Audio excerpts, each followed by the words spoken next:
তা বয়কট করতেছে আমরা বিএনপি জামাত ইন্ডিয়াকে, তা আওয়ামী লীগে জ্বলতেছে, তা আমরা এখান থেকে বুঝতে পারি যে ভারতীয় প্রোডাক্ট কারা। আওয়ামী লীগ ভারতীয় প্রোডাক্ট হয়ে গেছে, এটা তারা নিজেরাই তাদের ওই কালিমাটা গায়ে লেপন করে নিয়ে নিছে।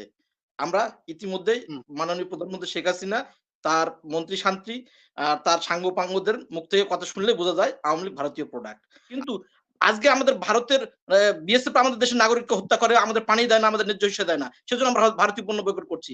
এখানে আমাদের ক্ষমতা আসার দরকার নাই। তো আমি মনিরুজ্জামান ভাইয়ের কাছে প্রশ্ন রাখি, মনিরুজ্জামান ভাই, আজকে ভারত যে আওয়ামী লীগ যে এই ভারতের পক্ষে অবস্থান নিয়েছে, আজকে তারা কি রাষ্ট্রদ্রোহীর মধ্যে পড়ে? উদাহরণ দিয়েছেন, আসলে ওনার কাছে ওনারা তো ওলিয়া উলিয়ার দল, 70-80 রাকাত নামাজ তাহাজ্জুদ পড়ে, ওনারা এসব বলতেই পারেন।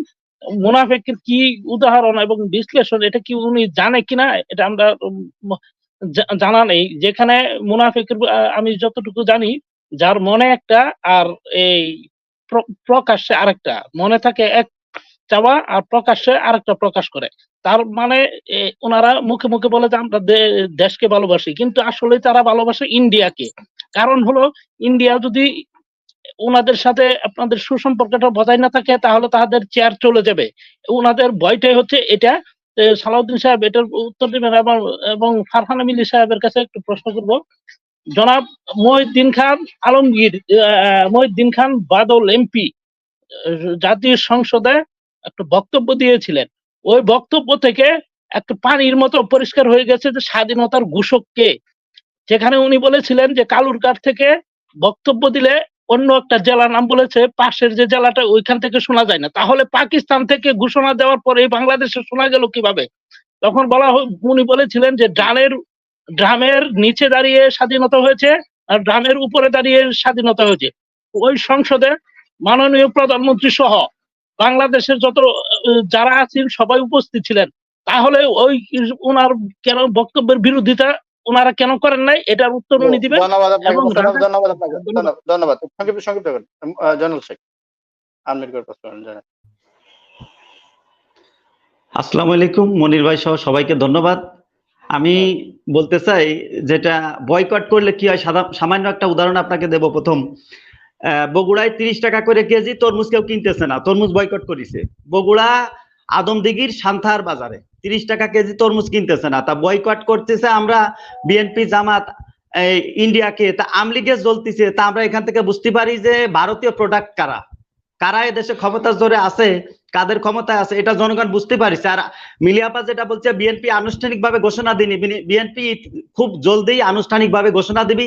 বিএনপি ইতিমধ্যে আপনি দেখছেন যে জামাতের সাথেও একসাথে ইফতার করতেছে, আলোচনা করছে। জামাতের সাথেও বিএনপি এক হয়ে মাঠে নামবে। আপনারা রাজাকার বলেন আর যাই বলেন, আমরা বিএনপি জামাত গণ অধিকার যা আছে 63টা দল আজকে ইফতার মাহফিলে এক জায়গায় আলোচনা করেছে। ঈদের পরে মাঠে নামবে সবাই, ইনশাআল্লাহ দেখা হবে আপনাদের সাথে। প্রশ্ন আমি বলবো যে যারা বয়কট আন্দোলনের বিরোধিতা করে তারা ইন্ডিয়ান প্রোডাক্ট। যারা ধন্যবাদ মাসুম দা। ধন্যবাদ মনির ভাই। উপস্থিত বিজ্ঞ আলোচক আমার মনির ভাই এবং আমার তাজ আপু, মিলি আপু, উপস্থিত নুরুজ্জামান ভাই সহ সকলকে আমার সালাম, আসসালামু আলাইকুম ওয়া রাহমাতুল্লাহ। আসলে আওয়ামী লীগ ভারতীয় প্রোডাক্ট হয়ে গেছে, এটা তারা নিজেরাই তাদের ওই কালিমাটা গায়ে লেপন করে নিয়ে নিছে।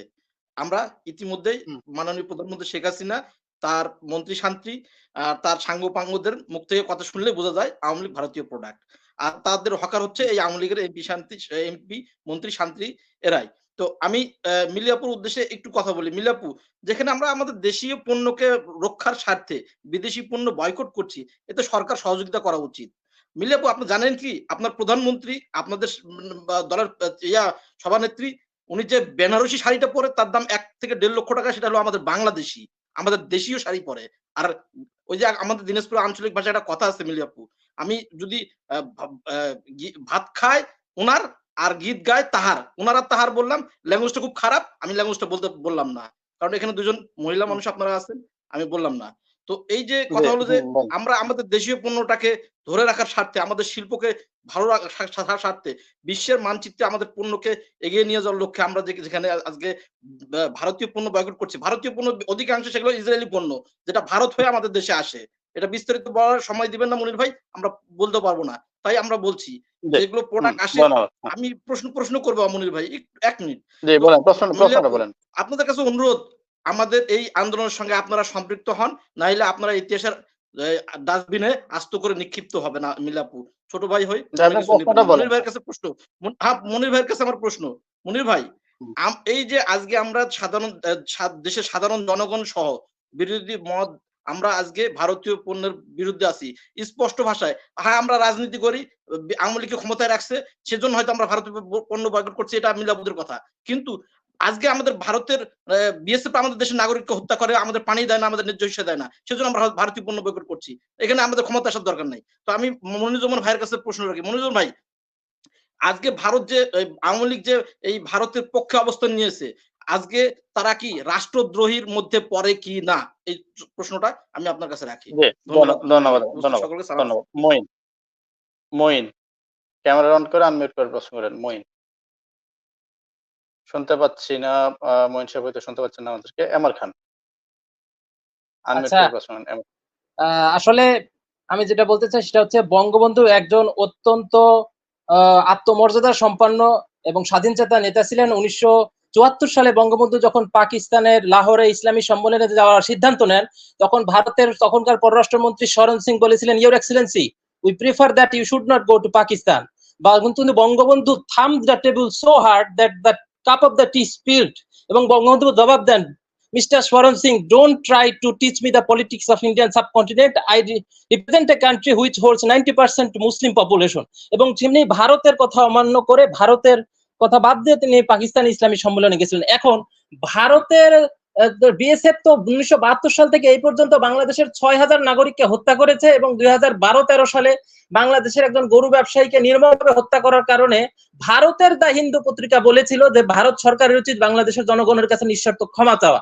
এখন আওয়ামী লীগ সরকার দেশের সবচেয়ে পুরনো দল হিসেবে ভারত সরকারের কাছে আমি এই প্রশ্নটা আমাদের আমেরিকার এক ভাইকে দেখলাম এবং মিলিয়াপুর কাছে প্রশ্ন দুজনের কাছেই করছি। ভারত সরকারের কাছে যখন ভারতীয় লোকরাই বলছে যে বাংলা সুশীল সমাজের প্রতিনিধি কুলদীপ নায়ারের মতো সাংবাদিকরা বলছে ভারতের উচিত বাংলাদেশের জনগণের কাছে নিঃশর্ত ক্ষমা চাওয়া, তাহলে বাংলাদেশ সরকার কবে ভারত সরকারের কাছে এই ডিমান্ড উত্থাপন করবে যে ভারত যেন বাংলাদেশের কাছে নিঃশর্ত ক্ষমা চায় বিএসএফ এর হত্যাকাণ্ডের কারণে? Thank you very much. জি, ধন্যবাদ। নাইমুল ইসলাম, এমডি নাইমুল ইসলাম, আনমিউট করেন। মিউট আছেন, আনমিউট করেন। আসসালামু আলাইকুম। যে আমার প্রশ্নটা মিলিয়াপুর কাছে, এই যে বাংলাদেশ যে ভারত বিরোধী মানে ভারতের পণ্য বয়কটের যে ক্যাম্পেইনটা চলছে, এ থেকে আসলে আমাদের বাংলাদেশের অর্থনীতিটা চাঙ্গা হচ্ছে কিনা, এটা আমার প্রথম প্রশ্ন। আর যদি আমরা মনে করি যে না আমাদের এতে দেশের পণ্য আমরা ব্যবহার করলে আমাদের দেশের অর্থনীতি মজবুত হয়, তাহলে আমাদের সমস্যাটা কোথায়? তাহলে আমরা কেন ভারত বিরোধিতা যারা করে তাদের বিপক্ষে অবস্থান নিচ্ছি? পাকিস্তানের পক্ষে যদি কেউ একটা সাধ্য করে, তাহলে আপনারা তারা পাকিস্তানের রাজাকার বানাই দেন। তাহলে যারা ভারত বিরোধী করতেছে, যারা ভারতের পক্ষে কথা বলতেছে, তাদেরকে আমরা কি বলবো? আর একটা প্রশ্ন হলো যে দেশীয় পণ্য ব্যবহার করলে আমাদের দেশের অর্থনীতি চাঙ্গা হয় কিনা? যদি আমার দেশের অর্থনীতি চাঙ্গা হয়, তাহলে আমরা কেন ভারতীয় পণ্য ব্যবহার করবো?